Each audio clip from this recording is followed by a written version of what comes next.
Phase Zero, episode 16. It's time for a big episode today. I am your host, Brandon Davis. Joined today, Jenna Anderson is here. Hey, everybody. Aaron Perrine is back on the program. Ready to rock, BD. Let's do this. And you all know us, so we're just going to jump straight into it because we have a really big show, and I'm very excited about it. We have a special guest. I've been talking about it on Twitter all week. You know, I'm fired up. Our guest today has directed 2 episodes of The Walking Dead, one of which is a personal favorite of mine. Introduced my good friend Tom Payne as Jesus to the show. The resume includes Nosferatu, The Handmaid's Tale. Ironically enough, there is a title on Kari Skogland's resume called Endgame. Directed an episode of a show called Endgame. Not Avengers Endgame, though, a different Endgame. A Canadian director showed off all her talent that she's accumulated through the years of work with The Falcon and The Winter Soldier. Our guest today is director Kari Skogland. Hello. Nice to be here. Kari. Thank you so much for coming on the show. It's a pleasure to have you. Thank you so much for having me. My goodness, it's been a wonderful wild ride with the boys on Falcon and Winter Soldier. Wrangling them all around the world, huh? Oh, yeah. And at one point, I think Sebastian was completely covered head to toe as we were, heading overseas. And it was, the first of the pandemic, or maybe it was coming back. I guess it was coming back. So he was like, because we were all very, nervous about what was going on. Yeah. Well, we appreciate y'all putting in the hard work at those times because the show was awesome and this entertainment has been getting us through. So thank you for that. And thank you for coming on the show. So if you're ready, we could jump in and talk about it. Oh, yeah, let's please go for it. I want to start with the costume, which was the most exciting part of the last episode for me, was seeing this Captain America costume. I'd love to hear from you. How many iterations of the costume were there, like in terms of concept art, or maybe that were actually created? And you guys were filming outdoors. Were you worried about it leaking? Oh yeah, and it was shocking that it didn't leak. Frankly, I that's a testimony to everybody on the show and the team that is in charge of that, whoever that is. But we had people cloaked and as they walked from set to their trailers and wherever they would be in public eye. But it took many months of a big team, and they do an amazing job of because every detail has to be thought about. And we did probably 20 different iterations, all subtly different. It truthfully wasn't radical big swings at. Overall, the same design was, different versions of the same basic idea. But, it's so detailed, and they have to take into consideration not just the suit and the look, but how it feels, the actual material it's made of, how it will wear, because, of course, it has to, he has to be able to move and do stunt work in it, and, all the minutiae that goes into it. And then it has to be built, and it takes about, 2 to 3 months to build it, just literally the so-called sew it. I'm sure there's many different ways of how it comes together. So, yeah, a lot of work. Came out great. Hi, Kari. So I wanted to ask about Sam's speech. It was really moving. It's like the emotional centerpiece of the last episode. I was wondering how much Anthony had to do with it, because I watched the episode of Hot Wings Hot Ones, where he did a Shakespearean soliloquy on the spot while about to pass out from the wing. So I know he can deliver a monologue. How did you guys know about crafting it? Yeah, well, that was also many months of work. And he and Malcolm, Anthony was very involved in that. And they went back and forth quite a bit, as did we. It sort of went through all of us. And the striking thing, and this was informed, we actually filmed that toward the end of the schedule, and which was kind of great, because we were, as you can imagine, particularly a show of this size and scale and scope, a lot changes, not big changes, but we get informed by different things as we go. And the Eli Bradley moments, we knew what they were, we had filmed them, and so that was very heartfelt. We had tweaked some of the GRC scenes, and so we knew what that was. So ultimately, because this is a very racially charged, show of discussing what that shield means to Sam, what it means to Bucky, what it means to Carly even, and we had really taken it out for a road test. Now we wanted that speech not to tie it up all in a nice, neat little bow, we wanted it to open doors and continue the conversation. And so what was great, I thought some of the most poignant ideas was, you can do better. What you've got the power. Now what are you going to do with it? And those are discussion starters, and they're motivators, I suppose. And that's really what that speech wanted to be, rather than oh, by the way, let me tie it all up and I've done this thing and now it's all solved. Awesome. Thank you. Okay, yeah, that really landed the central theme of the show perfectly. It came out so well. Now, I want to talk about Bucky Barnes also. I talked to Malcolm the other day, and he told me that you really wanted to work with motorcycles, that he knew all along there was going to be a motorcycle. Tell me about your love of doing action scenes with motorcycles. Well, on some of the work that I've done in the past, I've done quite a bit of car chase work, and then I did some motocross style of work on off-road bikes and such. And so I really enjoyed, slapping cameras all over, different crazy places. I did, for the show, one of the, not just motorcycles, but the aerial stuff and all that, I looked at a lot of extreme sports videos. And that was where I got a lot of the inspiration of how to cover, how to be, whether it be the bike or, the squirrel suits at the beginning and all that was all inspired by, real teams and real scenarios. So yeah, bikes are the best. It looked awesome when he went over that roadblock, and that was so cool. That was cool. I loved it. So, touching on a completely different part of Bucky's arc on the show, I am a huge Bucky fan, and I love all of the character development and all of just the discussion of his mental health and his mental well-being over the course of the show. Where would you say Bucky has landed at the end of the series mentally? Like, going forward, where do you see his kind of position being? I kind of see him at the beginning, actually, because if you think about, in the psychiatrist scene where he is. She says, you're free. And he says, well, to do what? This is a man who's trying to find his relevance. And I mean, both characters are actually trying to find their relevance going forward, but from sort of different lanes. And so Bucky is, he's got his mind back, but he also has the memories. So he's going to have to cope with how to deal with the guilt that comes with, going forward. And this is a true mental health arena that we were tapping into, both from the PTSD side of it, and also to trauma or psychosis, where you come out and you're now you have to deal with real life, and that's horrific, because it's not like you don't remember all the things you did or you were while you were in an altered state. So going forward from here, and that's why the Sam moment where he says, you got it wrong. You're trying to fix yourself. You fix somebody else, serve others. And so he sort of realizes, oh, I've been getting it wrong. I've been trying to do these things for my sake. And actually I'm second on this tier. I'm going to have to heal. I'm going to have to do it for their sake. And so we have the impression that he's gone through the whole book, right? We crossed off all the names. So he's been doing the work.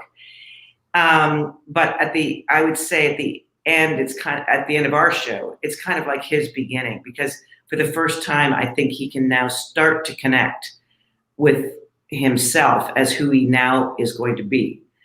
And also he's got to grow into being a man of the present. This is he's 105 years old, which we play with, and we enjoy on the date. But truthfully, he is 105 years old. And so he's not technologically kind of inclined, and he's certainly not ready to deal with the new woman who is, very forthright and so on and so forth. So there's lots of fun to be had, I think, with him going forward. I hope I look anything like Sebastian Stan when I'm 105 years old. Oh my gosh. Yeah. I know that the production was like, and I found this really interesting how you guys talked about this stuff in the assembled episode today. And I know obviously you guys got shut down for a while and came back, and Malcolm has talked about how some story elements were changed, but not much. Like most of it was maintained. But I'm curious, like how, like the release schedule moved. Like this was originally like a post Black Widow thing, and it became a pre Black Widow after WandaVision. And then Vanity Fair, I don't know if you saw this. Vanity Fair said that that Val was supposed to debut in Black Widow, And I don't know if you can speak to this, but I would love to hear, like, was she like added post shutdown? Was this like a change, or was she always part of the show? Like, how did that come to be? She was always part of the show, and in fact, we filmed her pre-shutdown. So she was, yeah. We didn't really, I'm sure Malcolm said the same thing. We didn't really change that much because we started shooting not long before the pandemic, but long enough that 75% of the show was already in the can.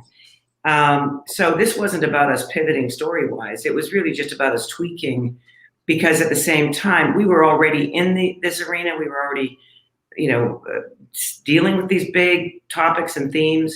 So we were well down the road. What it did allow us to do, we went into post-production because, we used the time wisely, and we were able to kind of sharpen our pencil. So we were really looking at all the material we had, the characters that we were discovering, because don't forget, we were discovering who Sam is. We were discovering who Bucky is, because for the actors as well as for the storyline, we'd never gone home with them. And Carly, we were just kind of discovering, so we were tweaking that kind of stuff. And John Walker, we had done a lot of work.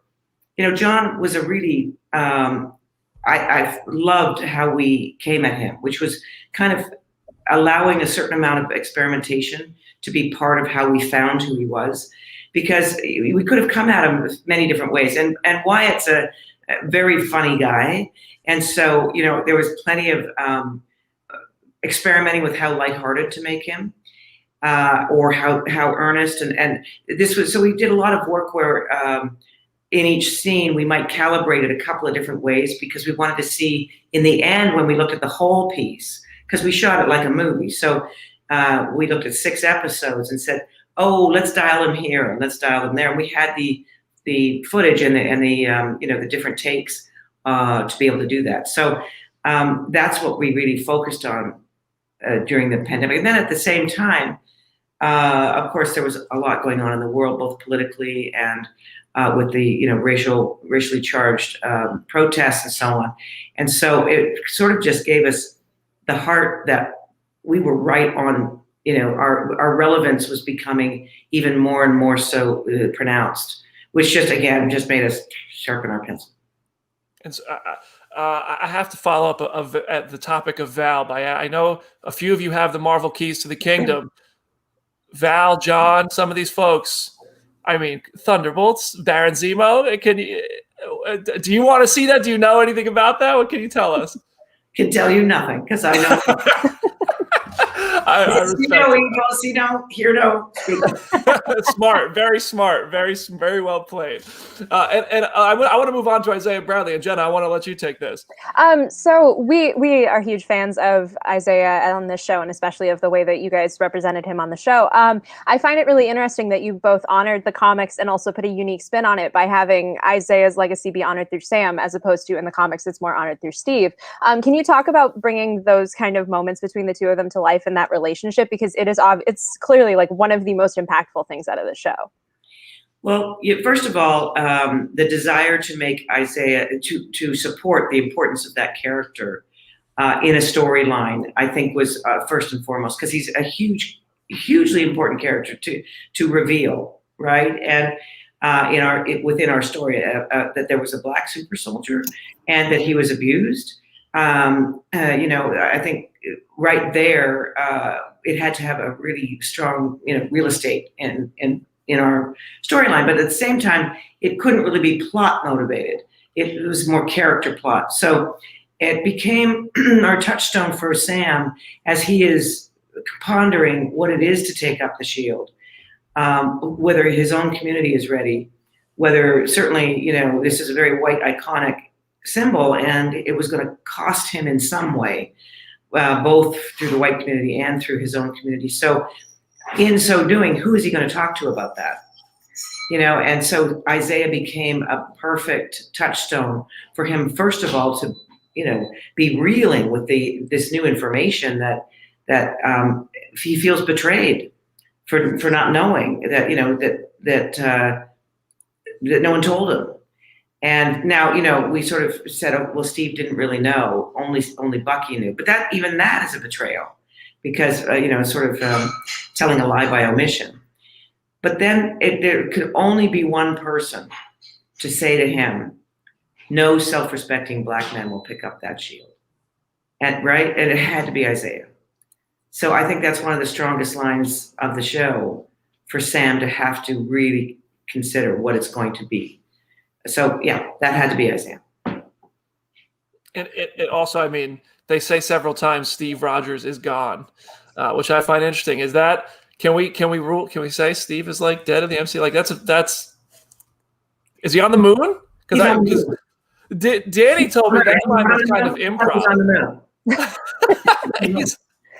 Danny told me that line was kind of improv, that you guys tried a few different things, and that's the one that stuck. And then here we are. The whole world now is like, is Chris Evans on the moon?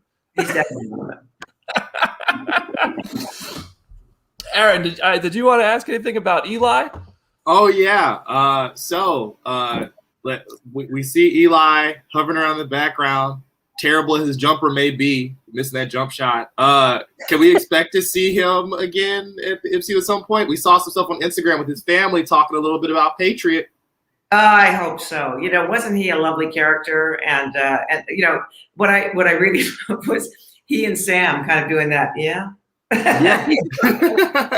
You got to get some manners, son. And, exactly. I just loved what he brought to that role because it also. What we were trying to convey, not only through him, but through Sarah's children, the legacy, the idea of generational legacy. And so, across the board, whether it be a character like an Eli or these kids, and one of I think Kevin's favorite shots, and certainly mine, and it was again an impromptu moment where I said, let's just try this. The little Sarah's son, and he's drawing the shield, drawing the star on the shield, touching it, kind of like can I touch the shield? Which is, and the kids playing with the shield. Bucky, the pennies drop for the first time when Bucky sees these young boys playing with the shield and enjoying it and owning it. And that's a really strong moment when you think about what's been denied. This white sort of iconic symbol, what's been denied to legacy. And so these were small threads, but really important ones.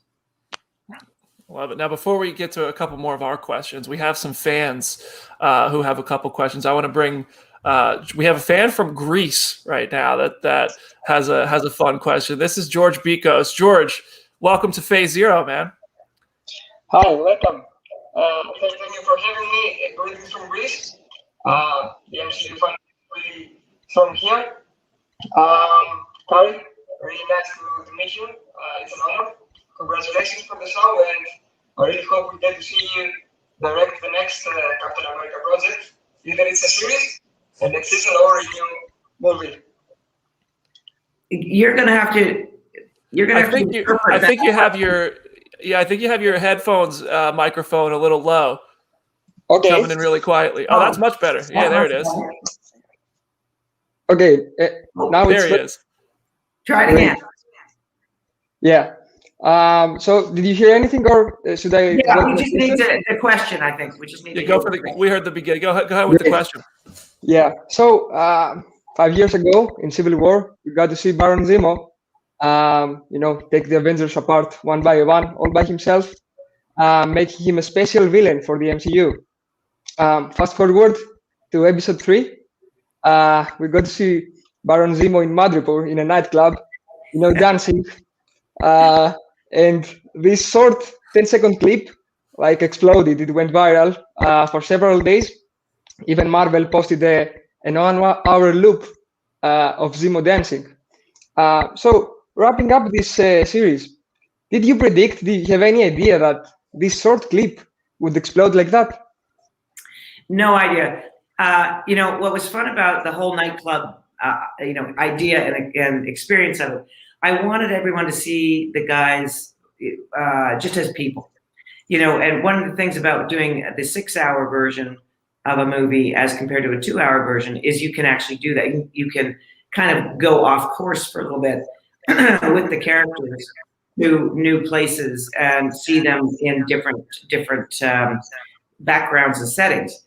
So the nightclub, I wanted to see them kind of having fun. Because there's nowhere in the story really that they can just have fun. They can have banter with each other, but the fun of it is limited because they're on such a big, mission.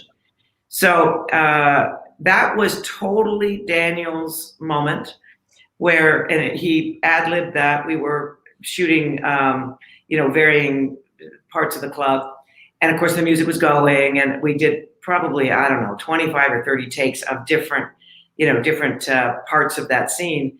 And so I guess he got, just got into it. So we had 3 cameras on him. So he was, dancing away. And we, of course, cut it in, but with no idea. Other than it was terrific to get to know Zemo a little bit differently as a human. Because as you said, he took the Avengers apart one by one, but we got to get a feel for who he might have been before, and certainly who he is now. So that was all part of that same big plan. Now, I hope the next time we film something like that, I'll get Anthony and Sebastian doing the same thing. We have to pay homage somehow, don't we? And he's also got a Suitcovia brand that he has to market now. Exactly. I love that. George, thank you so much for coming on the show, man. Thank you for having me. Thank you. And we have one more fan I want to get to. This is Layla from the UK, who has a fun question for you as well. Richard, is Layla with us? Hi, Layla. Hi. Hello. Hi. So I just want to say that ever since I started liking Marvel, Sam and Bucky have been like 2 of my favorite characters. So them just getting their own show has been like the dream project for me, and I just loved it so much. So thank you. Oh, fantastic. So I wanted to know, I loved it. So I wanted to know if you could have Sam and Bucky team up with, or just have more interactions with any other Marvel character, who would it be and why? Wow, that's a big one. Who would it be and why? Well, would I don't know, Spider-Man, would that be interesting? Mackie and Tom Holland. Yeah, I don't know. It's so funny. I'm so inside the I was going to say Sharon Carter, but of course they kind of have had that interaction, so that becomes a little dull. But yeah, I don't know. It might be fun to see them with Spider-Man. I love that. Well, thank you so much, Layla, for coming on the show. Great question. Thank you for having me. Layla has a store behind her. Look at all those. Look at that. I know. Look at that collection. See, I was inspired by all your Spider-Man. You've got all these little. Yeah, they're all here. Yeah. I have the Sam and Bucky ones here too. Do you already? Oh wow, I've got them somewhere as well. They're hilarious. Oh, here they go. Let's see. Yeah, take a look. Have you seen these? Oh yeah, see that now they have the new Sam Wilson Captain America ones too that are just ready to take all my money. Yeah. Layla, thank you so much. You were great. Thank you for coming on. Thank you. I'm so happy we got to do that. We promised in the first episode of Phase 0 that we would get some fans connected with some of the Marvel family, and it's an absolute privilege to do that. Thank you, Kari, for being a great sport with our fans. Oh, no worries. My pleasure. I'm thrilled with how engaged they are with this show. I mean, that was also, I think, one of the agendas was to, the conversation, the deeper themes that we're talking about, the sort of heavier stuff that's always underneath the surface of any Marvel project, because they do really like, pushing the envelope and having, promoting social change and looking at relevance, social issues. And so to see the engagement of the audience has been really extraordinary. Yeah, the Marvel family. I'm really engaged with so many fans on Twitter, and they it's so many good people who are just trying to have fun with it and create an inclusive, awesome environment, and I love that. Now, in the last answer, you talked about Sharon Carter. They already work together. Jenna has a good question for you about Sharon Carter. So Sharon's arc across the entire series is just really fascinating. I know a lot of people didn't expect, especially when she was introduced all those years ago, that she would end up being a villain and have this twist tied to her. So what was the pitch and the process like with Emily of trying to develop that twist and that arc of her becoming a villain? Well, it was actually pretty difficult because we knew where we were going with it, and you wanted to be able to watch the show afterwards and go, oh yeah, I see now. But at the same time, we couldn't wink or nod at the audience or we had to keep the lid on it. So it was a really a bit of a dance to make sure that we didn't give it away, but that if you look at it a second time, you get that she's fully, manipulating the situation. It was a lot of fun to imagine and for her to do all the rehearsals involved and to design the fight sequences. I wanted them to have a really new level of badassery. And so she took it on, outside the Dr. Nagel's lab in the shipyards. She took that on like a trooper. And I think that's some of the better fight sequences that we managed to achieve. Yeah. I wanted, before we wrap up, I want to talk about Carly Morgenthau. Who was Aaron Kellerman did such a great job with this character. Aaron, you had a good question for this one. So she starts out, we've heard that she starts out kind of as a hero. Where's like the line where she sort of crosses over into being the antagonist for the series for you? Well, first of all, one of the things we were looking at is, radicalization, right? So how does someone like her, this lovely, innocent face, who is saying a lot of the right things, and her cause is a good cause.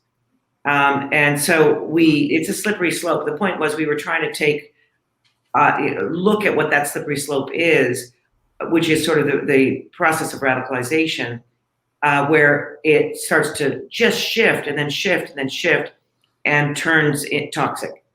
So never did she lose the true passion for what she wanted to do as being a good thing, but as Mama Danya died, and I think that's for me where it switched, and her anger at the injustice of what that was is the turning point where she starts to go, okay, they're not hearing me. The GRC, which is the sort of the great establishment, they're not hearing me. So I'm going to ratchet up my game because they're going to pay attention somehow, because her death is not going to be in vain. And that's where she starts going. And of course, she starts taking her flag smashers with her because they've gone the distance and they kind of buy in, but you see each one of them getting squeamish over every line that they're crossing. What I loved about this storyline and how we presented it was also Sam, and this is something I'd love to just jam in here if you don't mind, is Sam is very much about the discussion of what is a hero. And so he is, as he's considering the Shield and considering this world that he's in and what he's fighting against, he's also grappling with the question of what is the hero of today and the future, and what was the hero. And she's part of that conversation as she says this shield should be given up. It's old, it's an old idea. And he said the same thing at the very beginning when he said, this shield is for him and the man who carried it, but it's not relevant for the future. We need new heroes. So the new paradigm, if that was the old hero, which is sort of warrior soldier, which came out of the 30s, which was an anti-fascist movement, then the new hero is frontline worker. It's first responder. And so that whole world is opened up. And that's who Sam was and is, because he's a counselor for soldiers and such. So he never lost his, even though Zemo said, you're believing in the wrong person. She's going to be bad. And she did turn out kind of to be bad. But I felt like even though she did some heinous things, and I felt like the two of them kind of reconnected, because he never lost his faith that she was right, that she could be brought back from the ledge, and that he could help her harness that energy, which was a good energy that had gone wrong. And that's why he refuses to fight with her at the end. How many heroes do you see saying, "I won't fight you. I won't fight the villain. Stop it." And then as she's dying, she says, "I'm sorry." And I think that's the moment for me where she's a little bit vindicated, or a little bit redeemed, I should say. And he's a bit vindicated in the sense that she was the right soul. She did have goodness in her, but it cost her everything. Her poor decisions cost her everything. So I just wanted to jam that in there because that's all surrounded in the Carly conversation. And as she's poking holes at what a hero is, so is Sam.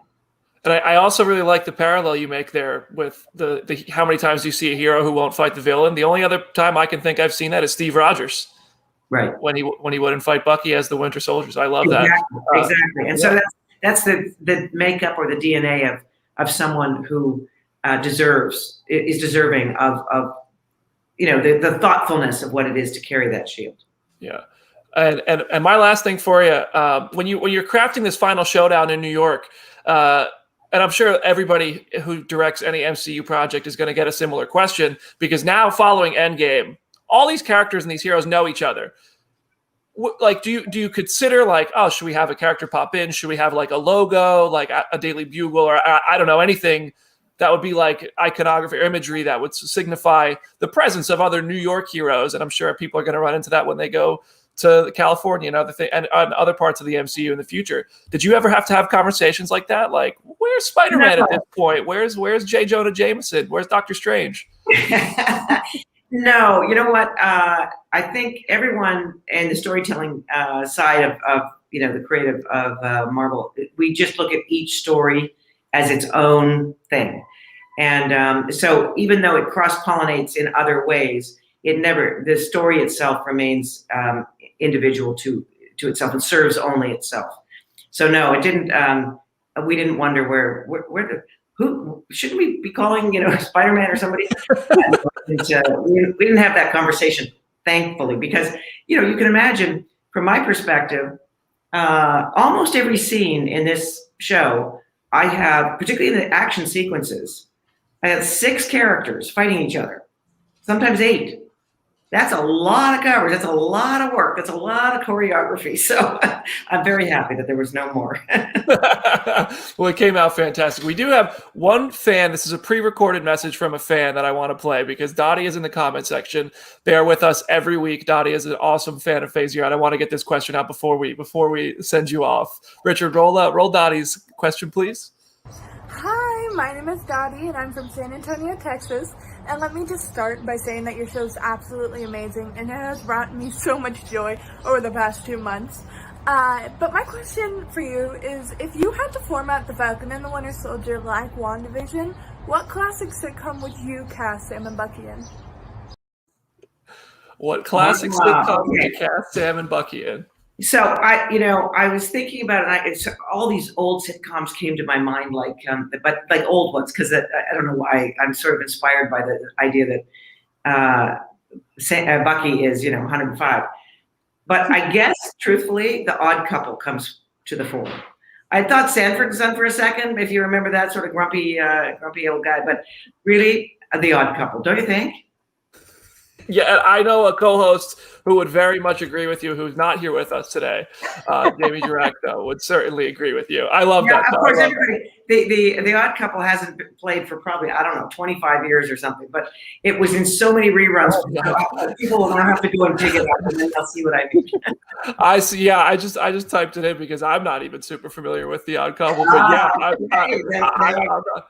I see you have to do some research. I heard couple, and Jamie is one of our co-hosts who very much ships Bucky and Sam together, and so I thought that would make her happy. But listen, Kari, thank you so much for coming on the show today. I could talk to you for the next 6 hours, so I'm going to let you go now before we do that. We genuinely appreciate you coming on Phase Zero, and huge congratulations on. I love the show, so I hope Marvel calls you back, and I'm following your journey wherever you go next. Too. I've got my phone sitting right here, ready to ring. Well, Yeah. I hope I will talk to you soon. You're free to close out, and it'll just take you right out of here. We're going to keep the show going and run through the news here. All right. Huge thanks to our guest, Kari Skogland, for an awesome show. We're going to take a 1-minute break, and then we're going to come back with some MCU news. Maybe we'll talk about that interview a little bit more. We'll dissect some of it with you here in the comment section. But we'll see you in 60 seconds, everybody. Right back on Phase Zero.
I love our intro music. Dun, dun, dun, dun, dun, dun, dun, dun. Welcome back to Phase Zero, everybody. It's BD. I'm joined with Aaron and Jenna. We just had Kari Skogland on the show. I just want to say, first of all, I'm so happy we got to have fans live because that's been a goal of mine, and I want to keep expanding on that and doing more stuff like that going forward. Huge thanks to Kari for being with us, but also to George and Layla and Dottie for being awesome guests on the show as well. Like, if anybody is anything less than respectful and awesome and kind on the show, that's going to ruin it for everybody. And we had some awesome guests who we trusted to come on here, and they knocked it out of the park. So that was super cool. I know, that was so much fun. That was great. Yeah. Aaron, did you have any big takeaways from that interview that you thought were fun to discuss and think about further? I want to know who bought Avengers Tower. She's lying. She told me. But I was hoping that New York question would drum up some, but I'm sure that's how it goes. That you're focused on your story, so that was cool. But sorry, go ahead. One day, someone's going to slip up, BD, and they're going to let you know who bought Avengers Tower, and the internet will be able to rest. Go ahead. If Malcolm Spellman hasn't said it yet, I don't know. I don't know who will. Malcolm Spellman has said, I'm sure Kevin Feige's like, man, I need you to calm down. That was a great interview. He's a super insightful interview, but he's been making headlines that I'm like, wow, he said that? Right. I'm just like, the thing about there being more projects that we don't know about, I'm like, somewhere there's just like Kevin Feige, like, we need to hire more snipers. So, like, does that put him above Russell Crowe and Alfred Molina, or like just below them? Like, okay, we need to put blinders on every single person who comes to work for us. They cannot look at the full like murder board of everything we have planned, because otherwise they're going to say stuff like this. No, murder board at Marvel Studios means something different. That's true. That's true. Yeah. That's where you see a gif of Mark Ruffalo saying half of them die. Like, but yeah, Kari was a super fun interview. I wanted to ask her. This is my inner film nerd. That one shot where Zemo steps on the vials. I know. Like, they had to create a glass floor for that. They definitely did. Yeah. And I would love to hear about that, but we got to talk about the Marvel of it all. So I didn't get to that. But yes, Aaron, I have derailed this conversation 5 times since asking you if there was anything that you thought was really cool. What did you take away? I really enjoyed sort of like the thought of like her talking about Carl Lumbly and using him as like, sort of a center to ask the questions that, would naturally sort of occur for Sam while he's choosing to take up the mantle. There's no better sort of person to deliver that sort of message to Sam. And it really was nice to hear that they really considered like, Isaiah's story and how that sort of would have to be here. It would absolutely, you can't have, Sam as a black man take up this mantle without talking to the guy who was his forebearer in a lot of ways, Yeah. I wonder if Isaiah is the character that Malcolm Spellman was talking about when he said there was a character we almost didn't get. but we got them and they were really important to the show. I wonder if Isaiah was that character. Maybe. Jenna, what was your big takeaway from the interview? I like, there was so much of it that was fascinating. Like, I agree with you. I would have picked her brain for hours just from like a film school perspective. Like, yes. I wanted to just know so many things, but like, I think everything she said was just so fascinating. Like, hearing about the costume and the process of developing that, and then like hearing that Val was not a post-COVID like addition to the show, because I know there's been so many different reports in the past couple of weeks that have said so many different things, so it was kind of cool to get a definitive answer on that. But yeah, I could have listened to her talk for hours. Like, everything was just amazing. Yeah, that was the Val part was very interesting, and I am curious if that is accurate that she's in Black Widow. But yeah, finally we'll know on July 9th, because the movie's actually coming out. It's actually arriving in theaters and on Disney Plus. But yeah, I mean, if you all want to talk more about that, if you have questions, I'm reading the Twitch comment section. I have it up here on one window. But I'm going to get to some of the MCU news. It was a pretty chill week for the MCU. Nothing super crazy happened. It's been a busy week for me, though, so if I missed something, somebody please correct me. But first of all, I want to talk about the Sideshow Hot Toys figure of Captain America. Did you guys see this? Yeah. It is beautiful. It is unbelievable. It looks like they actually shrunk Anthony Mackie in this costume, and you can now own a 1/6 size real-life Anthony Mackie and put it on your shelf. If you haven't seen it, everybody, we have it on the site. You can just Google it, Sideshow Hot Toys, Sam Wilson, Captain America.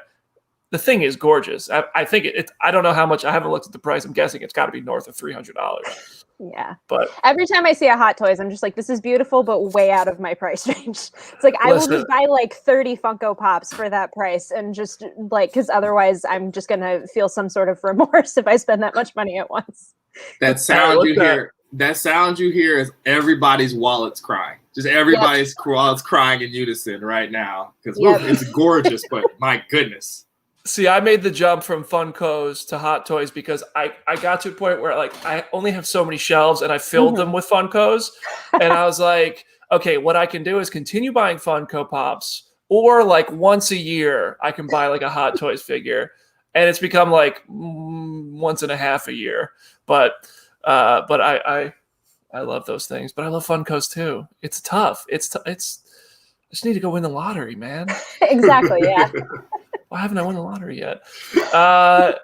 Xochitl, I hope I said her name right. Xochitl Gomez, I think that's how you say her name, posted a photo on Instagram of America Chavez from comics. So that's coming in Doctor Strange and the Multiverse of Madness. Anybody super excited in particular for Chavez? So I watched the Babysitters Club reboot that she was on, and she was so great. Like, every actress on that show was just incredible. I'm like, you guys all need to be in things. But so as soon as she was cast as America, it was like, I can visualize this so perfectly. Like, she is perfectly cast. And so I'm just really curious how they're going to approach America in the MCU, because especially since they cast her much younger than she usually is portrayed in the comics, it feels like we're really going to get to grow with her over the course of her MCU tenure. Like, it's not like we're casting her as like a young adult or like a college age kid, and that's just kind of it. It's like, we're really going to see her come into her own as a hero, and I think that's going to be really interesting. Yes, fully agree. I love how Marvel's casting has set up characters and cast members that are going to be with us for a long time, it seems, and we're going to get to spend time with them and grow with them, and that's going to be awesome. We have a comment. Xochitl Gomez is the correct pronunciation, says Julia Delbell. Thank you, Julia. Manatees wants us to talk about Cap 4. So I don't know how much there's to talk about. I'm actually working on a video this afternoon that I'm going to post next week on Comicbook.com. 10 things we know about Captain America 4. I don't know what all 10 are yet. I got to do some research. But Malcolm Spellman downplayed it in an interview. I'm sure several interviews. When I talked to him on Monday, he said, did Kevin Feige say that? Did you hear that from Kevin? No, then don't put too much faith in it. Yeah, okay, Tatiana Maslany. Okay, Sasha Banks. Okay, Kit Harington. We believe you. I mean, Captain America 4 is happening. I saw an interesting conversation on social media. Some people think the Russo brothers should direct Captain America 4. I'm a big fan of the Russo brothers. That being said, I don't know that I need the Russo brothers to direct Anthony Mackie's Captain America movie. I agree, honestly. I feel like I have seen, especially after Winter Soldier, which I will still say is my favorite MCU movie ever. It's like I have seen their take on Cap, and I feel like this is a perfect opportunity to bring in another director and potentially like a director of color to come in and kind of put their own stamp on what the franchise would be, and like on the idea of having a Black Captain America. So as much as I could see them directing it, I feel like they don't need to. I think you should give that position to somebody else and let them do their own thing. They did a great job, and I'm not opposed to them doing more Marvel work in the future, but I think Cap 4 could use a fresh voice behind that camera. Aaron, what do you think? It's the story about taking on, we just covered him taking on a new identity, right? We got to have somebody else in there to help define what Sam is, Like in some ways, as much as we all love the Russo brothers, it would be, sort of looked at as, is this going to be as good as Winter Soldier? Is this going to be as good as the other movies they've produced for it? So I would like to see someone else, specifically a director of color, tackle it as well. Oh, the comment section is going crazy for Regina King right now. Yo, that, give me that. Yes. That's fine. Regina King for Cap 4. Yeah. My dream Cap 4 director would never do it, and he's Boots Riley, who did Sorry to Bother You, which is one of the best and weirdest films I've ever seen in my life. And it's one of those things where I would love to see him take on a comic book movie, but I know he would never do it in a million years. And it kills me because I'm like, I just would love to see him take on Sam's Cap or any other character and kind of put his own stamp on it. But yeah, Regina King, yes, I would be here for that. I'm here for Regina King. There's also people in the comments who are saying that Kari did such a great job on Falcon and Winter Soldier. I'd like to see her directed again. I don't, it all comes down to style, choices, story. I trust Marvel to pick the right people to direct this, or right person to direct this, which might be. It's definitely someone new, in my opinion. It's definitely bring someone new in for this franchise. Next up, let's talk about Ironheart. They got a writer in Shanaka Hodge, who is best known for Snowpiercer. I haven't watched Snowpiercer, so I can't really speak to this too strongly.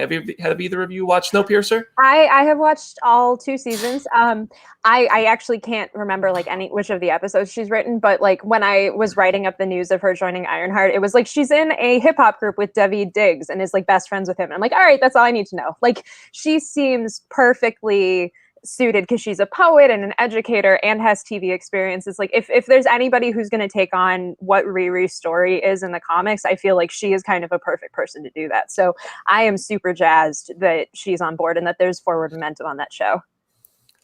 Yeah, it's nice to see some development on these future projects and the unannounced projects. Congratulations to Chloe Zhao, who won an Oscar for Nomadland. That's amazing. And also there was I don't know who said it. Somebody, I think it might have been Chloe, might have been Kevin. Somebody said that Chloe wanted to go super practical for Eternals. And apparently Kevin Feige was like, what's that? I think Kevin Feige was trending on Twitter for reacting to the idea of practical stuff in the Eternals.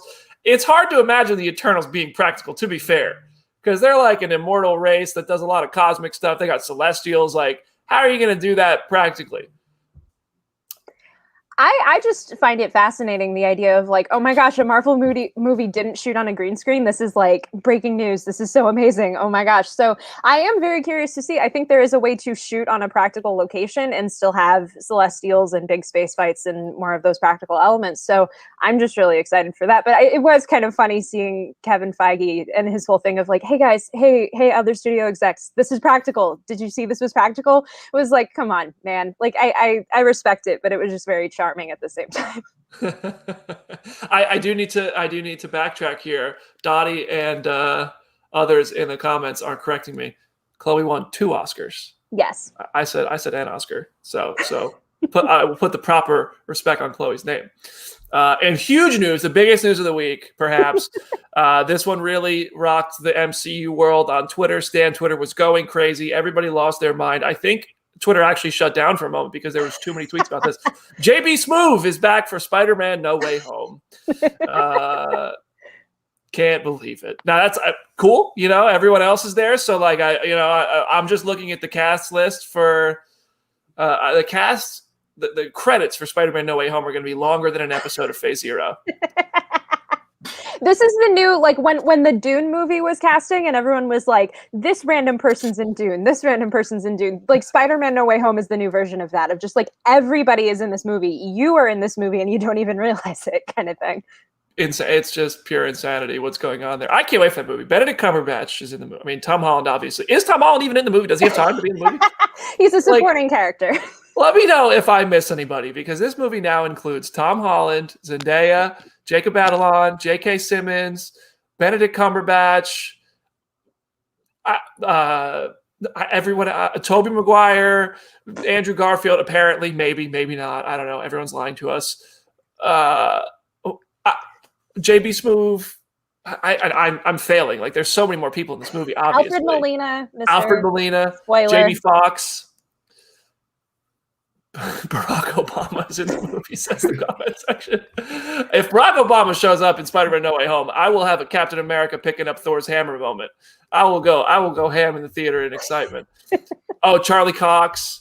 This is Jim Viscardi's in the movie. Dottie Layla.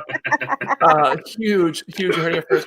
Kirsten Dunst was rumored, says Brandon Moore. The Kirsten Dunst bit is the one that I would believe to be not true. There's a couple of reasons. I'm just trying to say maybe somebody's not in the movie. Tom Holland was very quick to say, like, when it gets to Toby and Andrew, he's like, oh, they're not in the movie. I've never met them. I don't know. But when it came to Kirsten Dunst, he was like, no, I've never met her. Like, I've met Toby and I've been in the same place as Andrew, but I've never met Kirsten. So don't know if she's in Spider-Man No Way Home. Maybe Wanda. Maybe. I don't know. Who knows? But yeah. If anybody has any questions, drop them in the comment section right now, or we're going to wrap up the show. I don't want to drag us on here if we don't have anything left to talk about. I feel like we've covered a lot of ground today. Definitely, this has been a great show. Kari was a fantastic guest on today's show. Yeah. Aaron, was there anything you want to talk about while I stall for the comments to throw some questions at us?